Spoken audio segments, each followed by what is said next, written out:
Singh Chaudhary, Agarwal coaching centre, Gangapur city में आप सभी का हार्दिक स्वागत करता हूं। तो दोस्तों, फिर से मैं इंडियन पॉलिटी से एक नया सेशन लेके आपके सामने उपस्थित हुआ हूँ और जो सेशन होगा वो होगा भारतीय राष्ट्रपति की आपातकालीन शक्तियाँ, अर्थात इंडियन प्रेसिडेंट इमरजेंसी पावर्स, भारतीय राष्ट्रपति की शक्तियाँ, यानी powers of the Indian president, भारतीय राष्ट्रपति की शक्तियों के बारे में थोड़ी सी हमको चर्चा करनी है। आपातकालीन शक्तियाँ,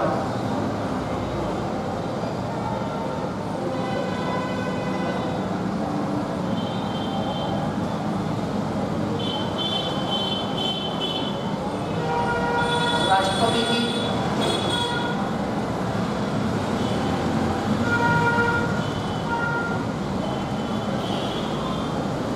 आपातकालीन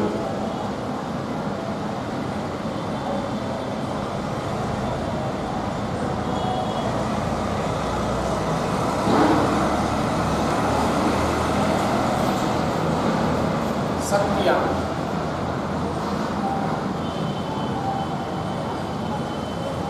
तो देखिए, जो सेशन है आपका, सेशन है राष्ट्रपति की आपातकालीन शक्तियाँ। प्रत्येक एग्जाम में ये सेशन लगता है आपके। यूपीएससी में आईएएस, आरपीएससी में RAS, first grade, second grade, third grade college lecturer, NTPC, group D, Delhi CPO SI, Delhi police, Rajasthan police, लगभग ऑल कॉम्पिटिटिव एग्जाम में सेशन लगता है। विस्तार से सेशन के बारे में हम चर्चा करेंगे, एक दूसरे के साथ जानकारी साझा करेंगे, इसको अच्छे से एक्सप्लेन करेंगे, एनालिसिस करेंगे। तो दोस्तों, सबसे पहले हमको समझना ये है कि आपातकाल होता क्या है, आपातकाल की स्थिति होती क्या है। सबसे पहले जो चर्चा करनी होगी वो किसके बारे में चर्चा करनी होगी, आपातकालीन स्थिति होती क्या है और आपातकालीन जो शक्तियां हैं ये किसके पास होती हैं। जो आपातकालीन शक्तियां हैं, क्या इनका संविधान में कहीं उल्लेख है। भारतीय संविधान में इनकी जानकारी कहां से कहां तक मिलती है। इनकी आवश्यकता देश की राजनीति में किस लिए महसूस की गई,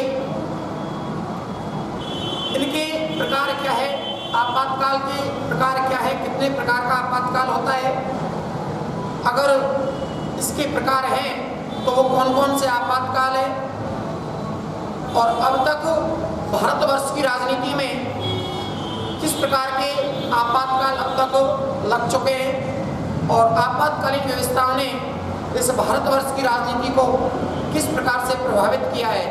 तो इन सभी बिंदुओं के बारे में हम एक दूसरे के साथ जानकारी साझा करेंगे। तो सबसे पहली चीज दोस्तों, मैं आपको बताना चाहूँगा, प्रत्येक राष्ट्र की राजनीति में, संसार में जितने भी तमाम राष्ट्र हैं, तमाम राष्ट्रों की राजनीति में दो प्रकार की अवस्थाएं उत्पन्न होती हैं, दो प्रकार की स्थितियां पैदा होती हैं। पहली स्थिति पैदा होती है शांतिकालीन, दूसरी होती है आपातकालीन की। यह कोई जरूरी नहीं है कि प्रत्येक राष्ट्र में शांति की स्थिति बनी रहे। कभी कभार आपने देखा होगा कि कई राष्ट्रों में शांति के स्थान पर अशांति भी जब उत्पन्न हो जाती है, अशांति की जब व्यवस्था जब बन जाती है, तो ऐसी स्थिति में भारतवर्ष की राजनीति में भारतीय राष्ट्रपति के द्वारा आपातकालीन की स्थिति में, अव्यवस्था की स्थिति में जिन शक्तियों का प्रयोग किया जाता है उन्हें आपातकालीन शक्तियाँ कहा जाता है। आपातकाल की स्थिति में, अशांति की स्थिति में भारतीय राष्ट्रपति के द्वारा जिन शक्तियों का प्रयोग किया जाता है वो आपातकालीन शक्तियाँ कहलाती हैं।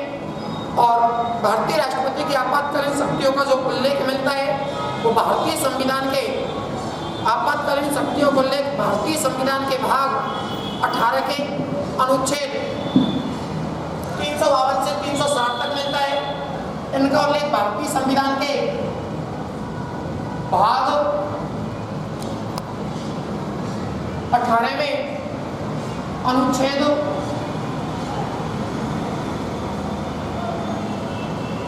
352 से और 360 तक मिलता है। तो आपने देखा होगा संविधान में आपातकालीन शक्तियों की स्थिति क्या है। भारतीय संविधान में आपातकालीन व्यवस्था का उल्लेख भारतीय संविधान के भाग 18 में अनुच्छेद 352 से 360 तक मिलता है। आपातकालीन शक्तियों की जो विस्तार से जो जानकारी मिलती है वो भारतीय संविधान के भाग 18 के अनुच्छेद 352 से लेके और अनुच्छेद 360 तक इनके बारे में विस्तार से चर्चा की गई है। तो चलो ये तो बात हुई आपातकालीन शक्ति क्या है, इनका भारतीय संविधान में उल्लेख कहाँ से कहाँ तक है। अब अगला पॉइंट है, यहाँ से आपको देखना होगा जो भारतीय राष्ट्रपति है, भारतीय राष्ट्रपति के पास जो आपातकालीन शक्ति है उनके प्रकार क्या है, अर्थात भारतीय राष्ट्रपति के पास मुख्यतः कितने प्रकार की आपातकालीन शक्ति है। आपातकाल भारतवर्ष की राजनीति में कितने प्रकार का होता है, आपातकालीन व्यवस्था को भारतवर्ष की राजनीति में कहां से ग्रहण किया गया है। तो जानकारी के लिए बता देता हूं दोस्तों, भारतवर्ष की राजनीति में आपातकालीन जैसी व्यवस्था को जर्मनी के वाइमर संविधान से ग्रहण किया गया है। आपातकालीन व्यवस्था को भारतीय संविधान में कहां से ग्रहण किया गया है, जर्मनी के वाइमर संविधान से ग्रहण किया गया है। जर्मनी के संविधान से आपातकालीन व्यवस्था भारतीय संविधान में पूरी तरह से आत्मसात की गई है, अर्थात ग्रहण की गई है। जबकि भारतीय राष्ट्रपति के पास जो आपातकालीन शक्ति है, 3 प्रकार की आपातकालीन शक्ति है। आपातकाल जो होता है वो कितने प्रकार का होता है, 3 प्रकार का होता है। सबसे पहले है राष्ट्रीय आपातकाल,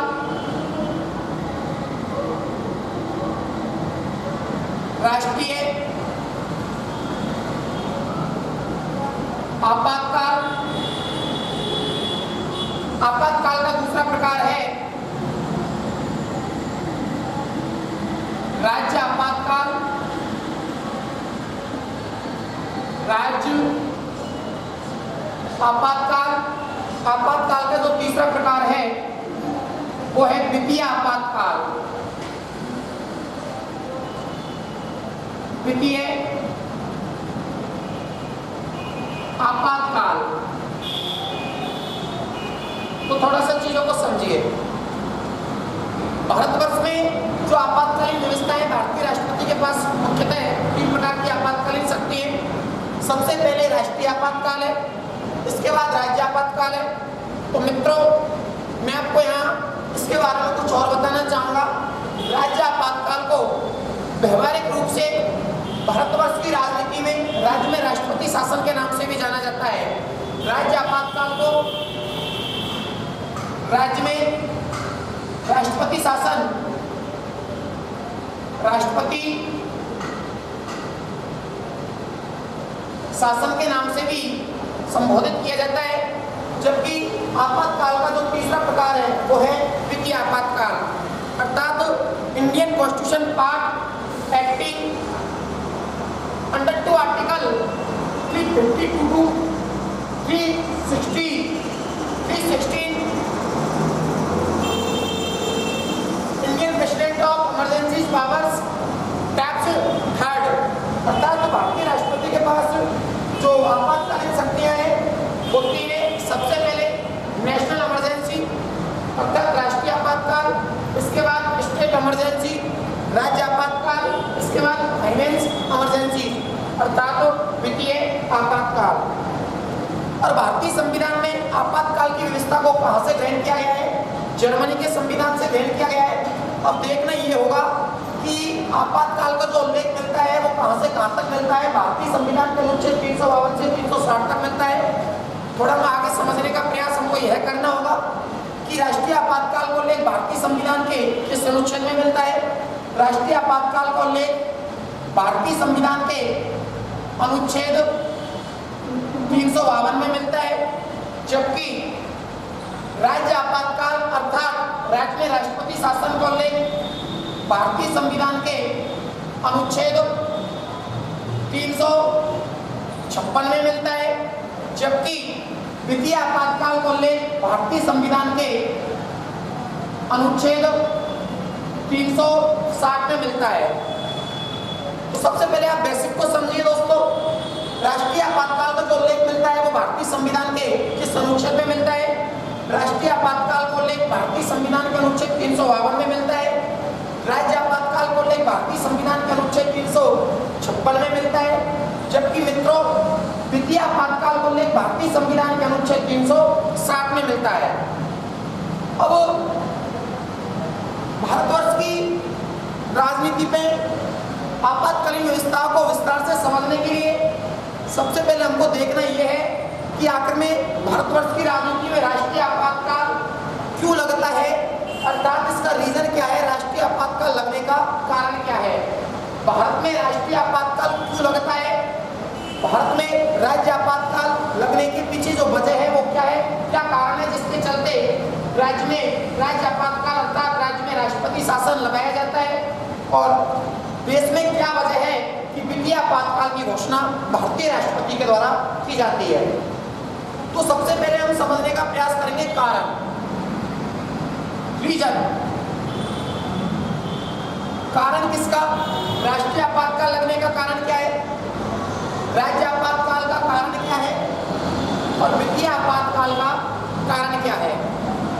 तो सबसे पहले हम समझने का प्रयास करेंगे राष्ट्रीय आपातकाल को, एक एक point to point step to step cover करने का हम प्रयास करेंगे। सबसे पहले जो चर्चा करनी होगी, जिसको हम अच्छे से एनालिसिस करेंगे, वो है नेशनल इमरजेंसी यानी राष्ट्रीय आपातकाल।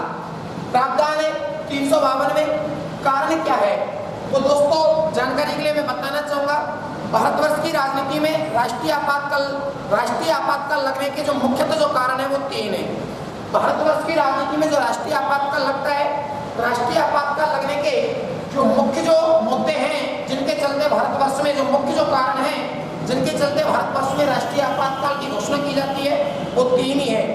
पहला है युद्ध। जब हमारा किसी के साथ युद्ध हो जाता है, यानी भारतवर्ष का, भारतीय राष्ट्र का जब किसी संसार के किसी भी राष्ट्र के साथ, किसी भारी सत्ता या भारी ताकत के साथ जब युद्ध छिड़ जाता है, तो ऐसी स्थिति में राष्ट्रीय आपातकाल लगता है या लगाया जाता है। दूसरा कारण है बाहरी आक्रमण, अर्थात कोई हमारा पड़ोसी मुल्क या संसार का कोई भी राष्ट्र, कोई भी ताकत या कोई भी शक्ति या कोई भी सत्ता जब भारतवर्ष के ऊपर अचानक से बाहरी आक्रमण कर देती है, जब अटैक किया जाता है भारत के ऊपर, जब आक्रमण किया जाता है, तो ऐसी स्थिति में भी राष्ट्रीय आपातकाल की घोषणा की जाती है। और तीसरा सबसे बड़ा कारण है सशस्त्र विद्रोह। अब थोड़ा सा देखो सशस्त्र विद्रोह क्या है।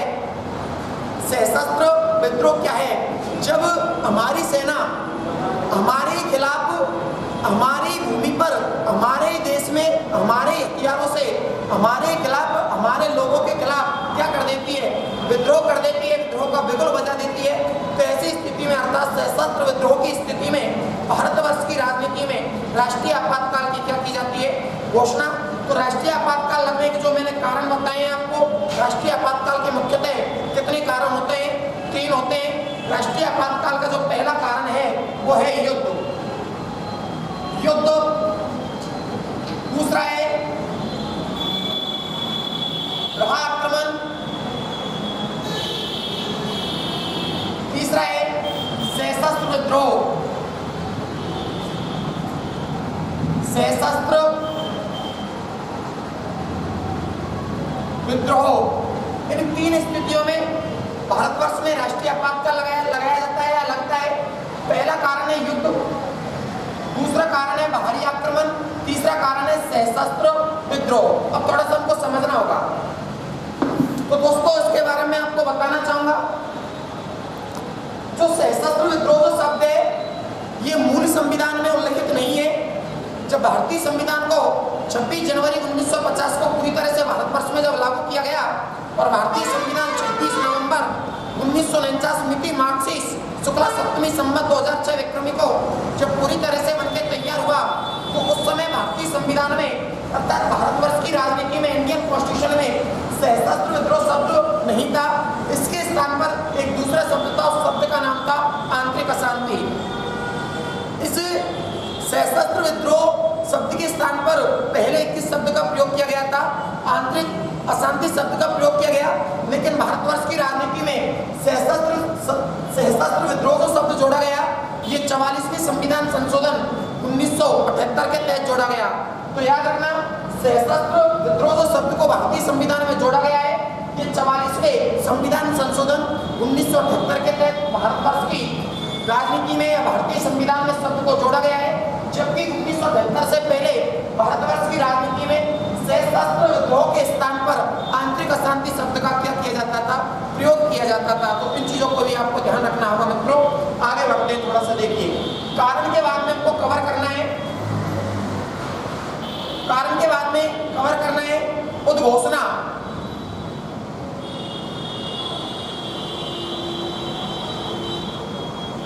उद्घोषणा अर्थात राष्ट्रीय आपातकाल की भारतवर्ष की राजनीति में जो उद्घोषणा की जाती है वो किसके द्वारा की जाती है?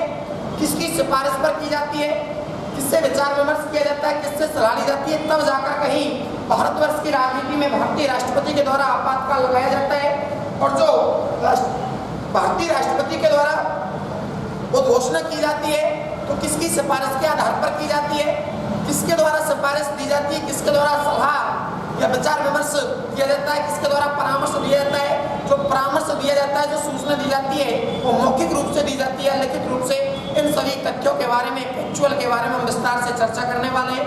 तो देखिए, उद्घोषणा, राष्ट्रीय आपातकाल की अगर बात करते हैं, राष्ट्रीय आपातकाल की उद्घोषणा की अगर हम थोड़ी चर्चा करें तो मालूम चलता है राष्ट्रीय आपातकाल की उद्घोषणा भारतीय प्रधानमंत्री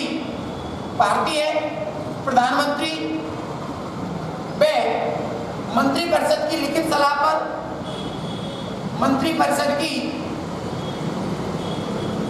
लिखित सलाह पर, लिखित सलाह पर राष्ट्रपति के द्वारा, किसके द्वारा? राष्ट्रपति के द्वारा इसकी उद्घोषणा की जाती है। राष्ट्र में क्या लगाया जाता है? राष्ट्रीय आपातकाल लगाया जाता है। उद्घोषणा की अगर बात करें, राष्ट्रीय आपातकाल की उद्घोषणा भारतीय प्रधानमंत्री व मंत्रिपरिषद की लिखित सलाह पर राष्ट्रपति के द्वारा की जाती है, अर्थात राष्ट्र में राष्ट्रपति शासन लगाया जाता है। लेकिन यहाँ पे एक शब्द है दोस्तों, वो आपको देखना होगा मित्रों। अगर आप हाई लेवल से तैयारी करते हैं तो एक एक चीज पॉइंट टू पॉइंट पकड़ना होगा। यहाँ पे क्वेश्चन कह रहा है कि प्रधानमंत्री व मंत्रिपरिषद की लिखित सलाह पर भारतीय राष्ट्रपति संबंधित राष्ट्र में राष्ट्रीय आपातकाल की घोषणा करता है।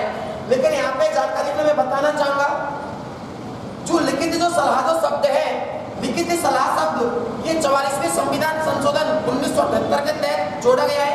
लिखित सलाह को 44वें संविधान संशोधन 1978 के तहत जोड़ा गया है। जबकि 1978 अर्थात 1978 से पहले भारतीय राष्ट्रपति के द्वारा जब भारतीय राष्ट्र में राष्ट्रीय आपातकाल की घोषणा की जाती तो उस समय भारतीय राष्ट्रपति प्रधानमंत्री व मंत्रिपरिषद से लिखित रूप में सलाह न लेकर ओनली मौखिक रूप में क्या लिया करता था?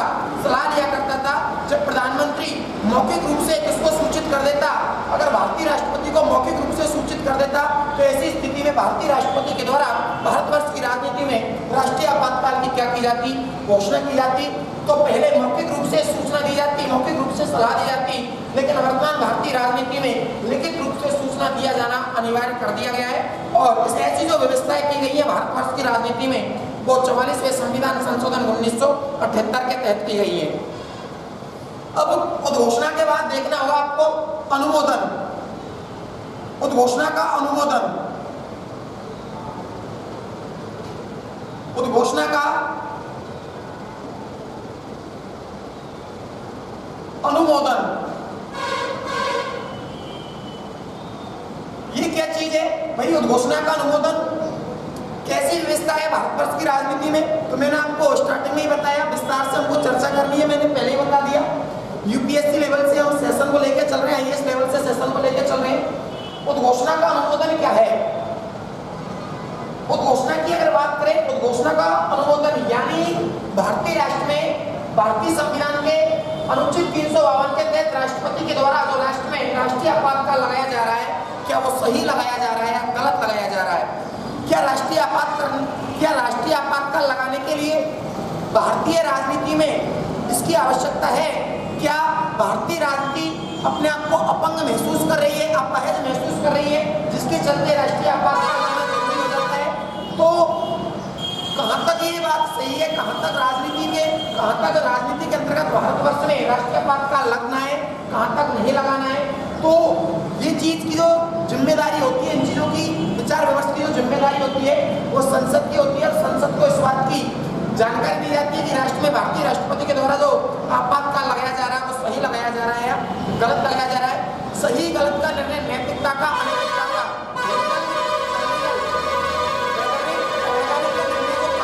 कौन करती है? भारतीय संसद करती है। उद्घोषणा का अनुमोदन तो दोस्तों जानकारी के लिए बता देता हूँ, वर्तमान में एक माह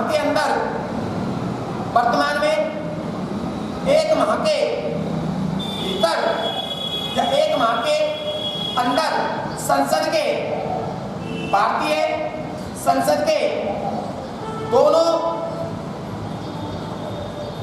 सदनों के द्वारा 2/3 बहुमत से पारित होने पर 2/3 बहुमत से पारित होने पर तो थोड़ा सा क्वेश्चन को समझिए। क्वेश्चन क्या कह रहा है? राष्ट्र में जो राष्ट्रीय आपातकाल की घोषणा का जो अनुमोदन किया जाता है वो किसके द्वारा किया जाता है? संसद के दोनों सदनों के द्वारा किया जाता है। अर्थात संसद के जो 2 सदन होते हैं, लोकसभा राज्यसभा, इसके बारे में निर्णय करते हैं कि वाकई में राष्ट्र में राष्ट्रपति आपातकाल जो लगाया गया है वो सही लगाया गया है या गलत लगाया गया है। तो संसद के दोनों सदनों के 2/3 बहुमत से, अगर संसद के दोनों सदनों के जितने भी सदस्य हैं वो 2/3 बहुमत से इस प्रस्ताव को अगर पारित कर देते हैं तो समझ जाना कि राष्ट्र में राष्ट्रपति शासन लगना जरूरी है। और इस तरह से ये राष्ट्रीय आपातकाल की घोषणा का क्या हो जाता है? अनुमोदन हो जाता है। और जो टाइम दिया जाता है संसद को विचार विमर्श करने के लिए कि क्या लगना उचित है या नहीं है, संसद को जो टाइम दिया जाता है वो कितने माह का दिया जाता है? 1 माह का। अर्थात 1 माह के भीतर संसद के दोनों सदनों के 2/3 बहुमत से पारित होने पर। और इसके बारे में और विस्तार से दोस्तों आपको बताना चाहूंगा। यहाँ पे क्वेश्चन कह रहा है आपका, उद्घोषणा का अनुमोदन 1 माह के भीतर संसद के दोनों सदनों के 2/3 बहुमत से पारित होने पर। जबकि पहले उद्घोषणा का जो अनुमोदन का जो समय संसद के पास हुआ करता था, आजकल संसद के पास 1 माह का समय, लेकिन पहले संसद के पास उद्घोषणा का अनुमोदन करने के लिए 2 माह का समय था। लेकिन वही 44वें संविधान संशोधन 1978 के तहत संसद को उद्घोषणा के अनुमोदन को 2 माह के स्थान पर कितने माह किया गया? 1 माह किया गया। 1978 से पहले संसद के पास उद्घोषणा का अनुमोदन करने के लिए 2 माह का समय होता था, लेकिन 1978 के बाद संसद के पास उद्घोषणा का अनुमोदन करने के लिए मात्र कितने माह का समय होता है? 1 माह का क्या होता है? समय होता है। आगे देखिए प्रभाव।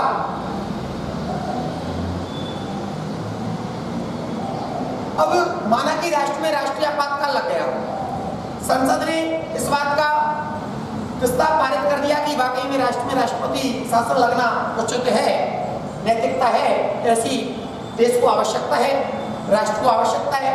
तो जब राष्ट्र में राष्ट्रपति शासन जब लगता है तो उस समय कौन कौन से प्रभाव पड़ते हैं, कौन कौन से हानिकारक प्रभाव हैं, कौन कौन से सकारात्मक नकारात्मक प्रभाव पड़ते हैं, तो इनके बारे में भी हम चर्चा करेंगे। इसके बारे में जो नेशनल इमरजेंसी की जो मेरिट्स और डिमेरिट्स हैं, इसके गुण और अवगुण, इसके गुण और दोष हैं, उनके बारे में हम थोड़ी सी चर्चा करते हैं। जब राष्ट्र में राष्ट्रीय आपातकाल लगता है तो उससे क्या तो लाभ होते हैं राष्ट्र को, क्या हानि होती है। तो दोस्तों जानकारी के लिए बता देता हूँ, अगर प्रॉफिट्स मेरिट्स की अगर बात करते हैं नेशनल इमरजेंसी के तहत, राष्ट्रीय आपातकाल के तहत अगर गुणों की बात करते हैं तो गुणों में जो केंद्र की कार्यपालिका होती है, केंद्र की कार्यपालिका मजबूत हो जाती है। और जानकारी के लिए मैं बता देता हूँ, जबकि राज्य की जो कार्यपालिकाएं होती हैं वो एक तरह से पूरी तरह से समाप्त हो जाती हैं। अर्थात राज्य कार्यपालिका की समझ शक्तियाँ केंद्र की कार्यपालिका के हाथों में निहित हो जाती हैं। अर्थात राज्य कार्यपालिका की समझ शक्तियाँ केंद्रीय कार्यपालिका या संघीय कार्यपालिका में आ जाती हैं। और केंद्र को क्या फायदा होता है इससे, केंद्र के पक्ष में कौन कौन से फायदे होते हैं, कौन कौन से लाभ हैं। अब राज्य सरकार का जो बजट है, राज्य सरकार का बजट राज्य सरकार के हाथों से निकलकर केंद्र सरकार के हाथों में चला जाता है। यानी संपूर्ण राष्ट्र में जब राष्ट्रीय आपातकाल लगाया गया है तो राज्यों का बजट केंद्र सरकार के पास चला जाता है और की कार्यपालिका ही और भारतीय राष्ट्रपति उस बजट को तैयार करते हैं। इसके बाद में और बता देता हूँ, राज्य पूरी तरह से इसमें नुकसान उठाता है, केंद्र को कई सारे फायदे होते हैं, जबकि राज्य स्तर पर नुकसान उठाना पड़ता है, केंद्रीय स्तर पर इससे फायदा होता है। और प्रभावों के तहत अंतिम जो शानदार जो प्रभाव है, जो हानिकारक प्रभाव है, क्योंकि जानकारी के लिए मैं बता देता हूँ, चाहे वो मोनोक्रेसी है, चाहे वो डेमोक्रेसी है, अर्थात चाहे वो राजतंत्र है, चाहे वो लोकतंत्र है, वर्तमान परिप्रेक्ष्य में हम लोकतंत्रात्मक शासन व्यवस्था को ध्यान में रखकर इसकी बात कर रहे हैं। भारत में लोकतंत्र शासन व्यवस्था को अपनाया गया है। तो जानकारी के लिए बता देता हूँ, यानी जो इंडियन सिटीजन है, जो भारतीय नागरिक हैं, भारतीय नागरिकों को इस भारतीय राष्ट्र के द्वारा कुछ अधिकार प्रदान किए गए हैं, जिन्हें फंडामेंटल राइट्स अर्थात मौलिक अधिकार कहा जाता है। तो सबसे भारतीय नागरिकों को जो सबसे बड़ी क्षति इससे पहुंचती है, जो सबसे बड़ा नुकसान उठाना पड़ता है, वो क्या उठाना पड़ता है कि भारतीय नागरिकों की जो कुछ अधिकार है, वो अधिकार पूरी तरह से समाप्त हो जाते हैं। तो सबसे पहले जानकारी में मैं बताऊंगा, यानी प्रभाव मौलिक अधिकारों में अनुच्छेद 19 प्रभावों की अगर बात करें, मौलिक अधिकारों में भारतीयों के समस्त भारतीयों को जो अनुच्छेद 19 के तहत 6 प्रकार की जो स्वतंत्रताएं प्राप्त है, तो अनुच्छेद 19 सबसे पहले क्या होता है, सबसे पहले समाप्त होता है। ये थोड़ा सा ध्यान रखना, यानी जो अनुच्छेद 19 है, अनुच्छेद 19 में प्रेस की स्वतंत्रता व सूचना प्राप्त करने का अधिकार से संबंधित है, अर्थात जो अंडर 2 आर्टिकल 19 है, अनुच्छेद 19, इसमें प्रेस की स्वतंत्रता व सूचना प्राप्त करने का अधिकार उसमें दिया गया है। और प्रेस की स्वतंत्रता व सूचना प्राप्त करने के अधिकार में सभी भारतीयों को 6 प्रकार की स्वतंत्रताएं प्रदान की गई है। तो जैसे ही राष्ट्र में राष्ट्रपति के द्वारा राष्ट्रीय आपातकाल की घोषणा की जाती है, तो प्रत्येक भारतीय को मिली वो 6 प्रकार की स्वतंत्रताएं राष्ट्रीय आपातकाल के लागू होते ही सबसे पहले क्या हो जाती है, समाप्त हो जाती है। और दोस्तों इसके बारे में और बताना चाहूंगा, अनुच्छेद 20 पे अनुच्छेद 21 ऐसे मौलिक अधिकार है, भारतीयों के पास ऐसे मौलिक अधिकार है। अनुच्छेद 20 और अनुच्छेद 21 के तहत जो भारतीयों को जो कुछ मौलिक अधिकार प्रदान किए गए हैं, ये राष्ट्रीय आपातकाल के दौरान क्या नहीं होते हैं, समाप्त नहीं होते हैं। ये राष्ट्रीय आपातकाल के दौरान समाप्त नहीं होते। और जानकारी के लिए बता देता हूँ मैं, यानी अनुच्छेद 19 जो सबसे पहले समाप्त होता है, इस बात की जानकारी कहाँ से मिलती है, अनुच्छेद 19 जो सबसे पहले समाप्त होता है, इसका उल्लेख मिलता है भारतीय संविधान के अनुच्छेद 358 में, जबकि अनुच्छेद 20 और अनुच्छेद 21 कभी भी समाप्त नहीं होते। जबकि अन्य जो मौलिक अधिकार हैं, जैसे कि अनुच्छेद 15 है, अनुच्छेद 16 है, अनुच्छेद 17 है, अनुच्छेद 18 है और अनुच्छेद आपके 20 है, 20 के बाद में 20 नहीं है, 21 नहीं है, 22 है, 23 है, 24 है, 25 है, 26 है, 27 है, 28 है, 29 है, 30 है, 31 को हटा दिया गया, 31, 32, 32, 33, 34 और 35। इनका जो उल्लेख मिलता है वो कहाँ मिलता है, इनका उल्लेख अनुच्छेद 359 में मिलता है। अर्थात भारतीय संविधान के अनुच्छेद 359 के तहत अन्य मौलिक अधिकार समाप्त होते हैं, जबकि अनुच्छेद 358 के तहत अनुच्छेद 19 समाप्त होता है। जबकि अनुच्छेद 20 और अनुच्छेद 21 ऐसे अनुच्छेद है जो राष्ट्रीय आपातकाल के दौरान कभी भी समाप्त नहीं होते। और दोस्तों मैं जानकारी ले और इसके बारे में और बताना चाहूँगा, राष्ट्रीय आपातकाल को एक बार में सिर्फ 6 माह के लिए लगाया जाता है। राष्ट्रीय आपातकाल को एक बार में सिर्फ 6 माह के लिए ही लगाया जाता है, लेकिन आवश्यकता पड़ने पर 6 माह के लिए और आगे बढ़ाया जा सकता है। राष्ट्रीय आपातकाल एक बार में सिर्फ कितने माह के लिए लगता है, 6 माह के लिए लगता है। आवश्यकता महसूस किए जाने पर राष्ट्रीय आपातकाल को 6 माह के लिए और बढ़ाया जा सकता है। तो दोस्तों और इसके बारे में आपको बताना चाहूँगा कि अब तक भारतवर्ष की राजनीति में कितनी बार राष्ट्रीय आपातकाल लग चुके हैं, अर्थात इसके प्रयोग की अगर बात करें तो थोड़ा सा हमको देखना होगा कि अब तक भारतवर्ष की राजनीति में भारतीय राष्ट्रपति के द्वारा कितनी बार राष्ट्रीय आपातकाल लगाए जा चुके हैं, अर्थात भारतवर्ष में राष्ट्रीय आपातकाल कितनी बार लगा है, कब कब लगा है, वजह क्या थी, कारण क्या थे। तो सबसे पहले इसका प्रयोग जो होता है, सबसे पहले भारतवर्ष की राजनीति में जो राष्ट्रपति के द्वारा आपातकाल लगाया गया वो 1962 को लगाया गया। पहली बार भारत में राष्ट्रीय जो आपातकाल लगता है वो 1962 को लगता है। और जो लगने का जो प्रमुख कारण था, देश में ऐसी क्या वजह रही थी, देश के सामने ऐसी क्या समस्या आ गई थी, ऐसी क्या विडंबना थी जिसके चलते भारतवर्ष में राष्ट्रीय आपातकाल लगाना पड़ा। तो मैंने आपको अभी बताया क्यों लगता है? या कोई युद्ध या कोई बाहरी सत्ता हमारे ऊपर अचानक से क्या कर देती है, आक्रमण कर देती है, तब जाकर कहीं भारतवर्ष की राजनीति में भारतीय राष्ट्रपति के द्वारा राष्ट्रीय आपातकाल की घोषणा की जाती है, या फिर सशस्त्र विद्रोह की स्थिति में राष्ट्रीय आपातकाल लगाया जाता है। तो दोस्तों 1962 में यानी नॉर्थ ईस्ट को लेके, जो इंडिया का नॉर्थ ईस्ट जो पार्ट है, नॉर्थ और ईस्ट, उत्तरी पूर्वी जो भाग है, उत्तरी पूर्वी भाग की भारत की कुछ सीमा चीन से टकराती है, यानी भारत का जो पड़ोसी मुल्क है वो कौन सा है? चीन। तो चीन और भारत के मध्य कुछ जमीन को लेके, कुछ सीमा को लेके कुछ विवाद, उसके सीमा को लेके, जमीन को लेके एक सीमा विवाद हुआ और इसे भारत चीन युद्ध के नाम से जाना जाता है। 1962 में भारत चीन युद्ध, भारत चीन युद्ध यानी 1962 में भारत चीन युद्ध हुआ था। अर्थात चाइना के जो सोल्जर थे, चाइना के जो जवान थे, चाइना की जो आर्मी थी, उन्होंने यानी भारतीय सीमा में घुसपैठ की और भारतीय सैनिकों को, अर्थात इंडियन सोल्जर्स को, जो इंडियन आर्मी के सोल्जर्स थे, भारतीय सेना के जो जवान थे, उनको काफी नुकसान पहुंचाया। और इसमें हालांकि चाइना की सेना के सामने ये एक मायूस सी बात है, लेकिन भारतवर्ष को इस चीज का सामना करना पड़ा। जो सत्य है उसको हम नहीं छुपा सकते। और 1962 में जो भारत और चीन के बीच की सेना के मध्य जो युद्ध लड़ा गया, तो इस युद्ध में भारतीय सेना को चीनी सेना के सामने घुटने टेकने पड़े और इसके बाद में ये राष्ट्रीय आपातकाल लगता है। 1962 में भारत चीन युद्ध को लेके पहली बार राष्ट्रीय आपातकाल लगाया गया। इस समय देश के जो राष्ट्रपति थे, भारत के राष्ट्रपति डॉक्टर सर्वपल्ली राधाकृष्णन थे। लेकिन इस समय जो देश की प्रधानमंत्री थे, इस समय जो देश के प्रधानमंत्री थे वो पंडित जवाहरलाल नेहरू जी थे। इस समय देश के जो प्रधानमंत्री थे वो कौन थे? पंडित जवाहरलाल नेहरू। दूसरी बार राष्ट्रीय आपातकाल का जो प्रयोग किया गया वो कब किया गया था? दूसरी बार राष्ट्रीय आपातकाल का प्रयोग 1971 में किया गया। ऐसे ही देश के सामने क्या समस्या आई? देश में अशांति या अव्यवस्था की स्थिति फैलने का जो कारण था वो क्या था, मामला क्या था? तो जानकारी मैं बता देता हूँ। 1971 में यानी भारत पाकिस्तान युद्ध लड़ा जाता है।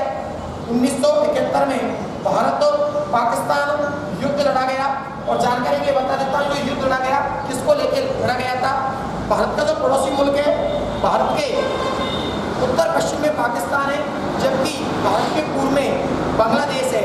बांग्लादेश में कुछ शरणार्थी थे, जो 1971 की बात थी। बांग्लादेश के कुछ शरणार्थी भारत में प्रवेश कर जाते हैं। शरणार्थी के रूप में बांग्लादेशियों ने भारत में प्रवेश किया, क्योंकि 1971 के आसपास बांग्लादेश में कोई गृह युद्ध छिड़ जाता है। आपसी विवाद को लेकर, आपसी मामलों को लेकर बांग्लादेश की भूमि पर कुछ मामला छिड़ा था, तो कुछ बांग्लादेशी भारत में पलायन करने लगे। तो ऐसी स्थिति में जब भारतीय सेना को वहां भेजा गया था, जब भारतीय सेना कहाँ भेजी जाती है? बांग्लादेश की भूमि पर, जब बांग्लादेश की जमीन पर जब भेजी जाती है, तो उसी समय पाकिस्तान सरकार ने अपनी आर्मी को, पाकिस्तान सरकार ने अपनी सेना कहाँ भेज दी? बांग्लादेश में भेज दी। देश में श्रीमती इंदिरा गांधी जी की सरकार थी। श्रीमती इंदिरा गांधी जी ने अपनी भारतीय सेना को कहाँ, किसकी जमीन पर भेजा? बांग्लादेश की जमीन पर भेजा। तो बांग्लादेश की भूमि पर, बांग्लादेश की जमीन पर भारतीय और पाकिस्तान सेना आमने सामने हुई। एक लंबे अरसे तक युद्ध हुआ। बाद में अंतर्राष्ट्रीय स्तर पर, इंटरनेशनल लेवल पर, अर्थात तो पाकिस्तान ने पश्चिमी राष्ट्रों को अपने साथ लिया, जैसे कि अमेरिका था और पूर्वी एशिया का चाइना था। तो चाइना को और अमेरिका को पाकिस्तान ने अपने साथ लिया और अंतर्राष्ट्रीय स्तर पर भारत पर क्या डाला गया? दबाव डाला गया। तो भारतीय सरकार ने भारतीय सेना को वापस बांग्लादेश की जमीन से कहाँ बुलाया? भारत ला लिया गया। अर्थात इंदिरा गांधी सरकार ने, यानी भारतीय सेना बांग्लादेश की जमीन से वापस भारत में बुला ली गई। और जो ये युद्ध लड़ा गया था भारत पाकिस्तान के बीच में 1971 में, तो इस युद्ध में पाकिस्तानी सेना को भारतीय सेना के सामने मुंह की खानी पड़ी। अर्थात उनको पाकिस्तानी सेना को भारतीय सेना के सामने घुटने टेकने पर मजबूर होना पड़ा। इस युद्ध को भारतीय सेना ने जीत लिया। इस समय जो देश के राष्ट्रपति थे वो बीबी गिरी थे। इस समय देश के राष्ट्रपति बीबी गिरी थे, जबकि इस समय देश की प्रधानमंत्री श्रीमती इंदिरा गांधी थी। कौन थी? इस समय देश की प्रधानमंत्री इंदिरा गांधी थी। तीसरी बार जो राष्ट्रीय आपातकाल लगता है वो क्यों लगाया गया? तीसरी बार राष्ट्रीय आपातकाल 1975 में आंतरिक अशांति के स्थान पर लगाया गया। आंतरिक अशांति के नाम पर, किसके नाम पर? आंतरिक अशांति के नाम पर राष्ट्रीय आपातकाल लगाया जाता है। अर्थात कहा जाता है, जैसे कि मैंने आपको बताया पहले, सशस्त्र विद्रोह के स्थान पर किस शब्द का प्रयोग किया जाता था? आंतरिक अशांति शब्द का प्रयोग किया जाता है। लेकिन आजकल किस शब्द का प्रयोग किया जाता है? आजकल सशस्त्र विद्रोह शब्द का प्रयोग किया जाता है, जैसे 1978 में जोड़ा गया। तो इस समय देश के जो राष्ट्रपति थे, इस समय भारत के जो राष्ट्रपति थे, तो राष्ट्रपति की अगर हम बात करते हैं तो आपको मालूम होना चाहिए इस समय देश के राष्ट्रपति डॉक्टर जाकिर हुसैन थे। इस समय देश के राष्ट्रपति फखरुद्दीन अली अहमद थे। फखरुद्दीन अली अहमद थे। और देश की जो प्रधानमंत्री थी वो इंदिरा गांधी थी। कौन की? इंदिरा गांधी थी। इस प्रकार से ये आपका भारतीय राष्ट्रपति की आपातकालीन शक्तियों में जो राष्ट्रीय आपातकाल, जो कि 3 प्रकार बताए गए हैं, राष्ट्रीय आपातकाल, राज्य आपातकाल और वित्तीय आपातकाल। तो ये पहला पॉइंट क्लियर हुआ, राष्ट्रीय आपातकाल। दोस्तों ये आईएएस जो आजकल के जो नवयुवक हैं, जो युवतियां हैं, वो क्लास में सर बोलते रहते हैं सर कुछ अच्छे से तैयारी करनी है हमको, तो कुछ हिसाब से हमको डायरेक्शन दिखाओ जिससे हम कुछ बड़ा कर सकें। तो दोस्तों खुद में आपको पता है सिविल सेवा से हूँ, सिविल सेवा की तैयारी करता हूँ और सिविल सेवा की हर एग्जाम में बैठता हूँ। कई कबार जीएसपी क्वालिफाई किया, कभी कबार मेंस में रह जाते हैं, प्रीलिम्स क्वालिफाई कर लेते हैं तो मेंस में रह जाते हैं। सबके सामने समस्या आती है, एक बार में अगर सक्सेस अचीव नहीं हो रही है फिर से ट्राई करो, बस रुकना नहीं है, चलते रहो। कहने का मतलब ये है दोस्तों, अगर सक्सेस होना चाहते हो, कुछ बड़ा करना चाहते हो तो अनवरत रूप से लगातार चलते रहो, प्रयास करते रहो, बस ठहरना नहीं है। तो ये सिविल सेवा के हिसाब से मैंने आपको बताया है, ताकि जो नॉर्मल बच्चे जो तैयारी कर रहे हैं, कोई भी तैयारी कर रहे हैं, तो उस हिसाब से भी आप इसको एनालिसिस कर सकते हैं, अध्ययन कर सकते हैं। तो धन्यवाद दोस्तों, इसी के साथ मैं अपनी वाणी को विराम देता हूँ।